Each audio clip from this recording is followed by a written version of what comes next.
ആഹാ, അടിക്കുന്നു. വേണ്ട, അല്ലെങ്കിൽ പറ. ലാർജ് മതിയോ? ബിയർ മതി.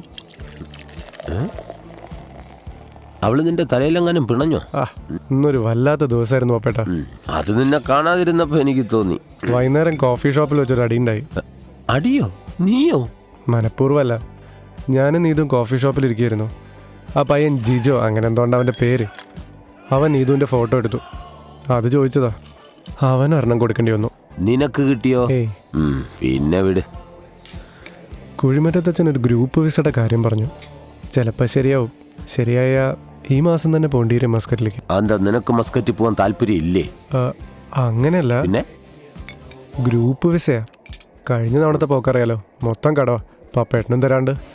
നിനക്കല്ലാതെ പിന്നെ ആർക്കാടാ ഞാൻ ചെയ്യേണ്ടത്? എൻ്റെ അനുജൻ ഗോപു ഒന്ന് ജീവനോടെ ഉണ്ടായിരുന്നെങ്കിൽ ഞാൻ അവന് ചെയ്യില്ലായിരുന്നു. പപ്പേട്ടാ, ഞാൻ ഇമോഷണൽ ആയിട്ടല്ല, സീരിയസ് ആയിട്ട് പറഞ്ഞത്. അത് നീ മനസ്സിലാക്ക. പപ്പേട്ടൻ എനിക്ക് ചെറിയൊരു ഉപകാരം ചെയ്തു തരുമോ? എന്താ, ഞാൻ നിന്റെ ലൈൻ ശരിയാക്കി തരണോ? ഒന്ന് പോ പപ്പേട്ടാ. അതല്ല, നീതുവിൻ്റെ ഫോൺ വെള്ളത്തിൽ പോയി എന്ന് പറഞ്ഞില്ലേ, അതൊന്ന് എടുക്കാൻ വല്ല വഴിയുണ്ടോ?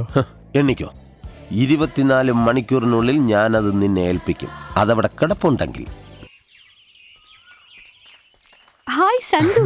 ഹായ് മിഥുൻ, ഇതാണ് സന്തു. സന്ദീപ് അന്ന് എൻ്റെ കൂടെ വന്നില്ലേ? സന്തു, ഇത് മിഥുൻ. ഹലോ.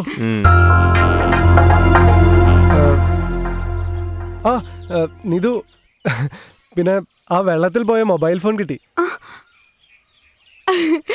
ഇതെങ്ങനെ കിട്ടി? അതൊക്കെ ഒപ്പിച്ചു. മിഥുൻ, നോക്കിന്റെ ഫോൺ. ഇത് ചത്തു. അല്ലെങ്കിൽ വെള്ളത്തിൽ വീണ ഫോൺ എന്തിനു കൊള്ളാം?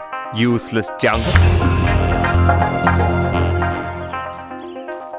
ഇത് വെച്ചോ. ഏതായാലും മെനക്കെട്ടല്ലേ, ഇരിക്കട്ടെ. മിഥുൻ, എനിക്ക് വേണ്ട. വേണ്ടെങ്കിൽ വേണ്ട, വാ. വെറുതെ സമയം കളയല്ലേ, വാ കേറ്.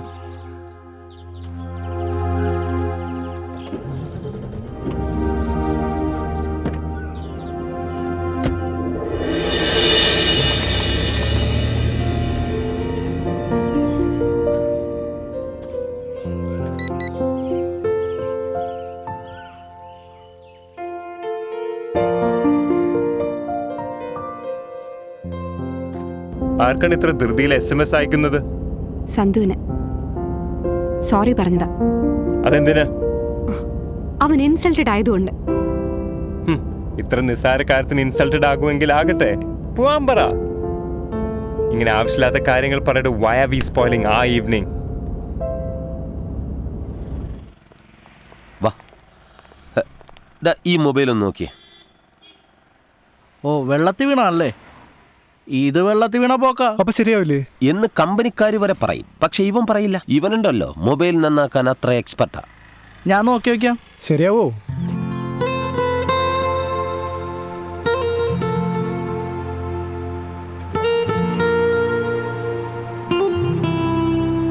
എത്ര പെട്ടെന്നാ 10 ദിവസം പോയതല്ലേ. എനിക്ക് വിശ്വസിക്കാനേ കഴിയുന്നില്ല. എനിക്കും ഇതുപോലെ ഇത്ര സന്തോഷിച്ചിട്ടില്ല. ഒരുപക്ഷെ എന്റെ ജീവിതത്തിലെ ഏറ്റവും നല്ല നാളുകൾ. പക്ഷെ ഇത്ര വേഗം പിരിയേണ്ടി വരുമെന്ന് ഞാൻ കരുതിയില്ല. പിരിയാനോ? അതിന് ആര് പിരിയുന്നു? നീതു തിരിച്ചു മുംബൈയിലേക്ക് പോവല്ലേ? എന്റെ സന്തു, ഞാൻ പറഞ്ഞിരുന്നില്ലേ നിനക്കൊരു കിടിലം സർപ്രൈസ് ഉണ്ടെന്ന്. എന്നാ കേട്ടോ, എനിക്ക് ട്രാൻസ്ഫർ ആയി. മുംബൈയിൽ ചെല്ലുന്നു, റിലീവിംഗ് ഓർഡർ വാങ്ങുന്നു, പിന്നെ ഇവിടെ നമ്മൾ ഒന്നിച്ച്.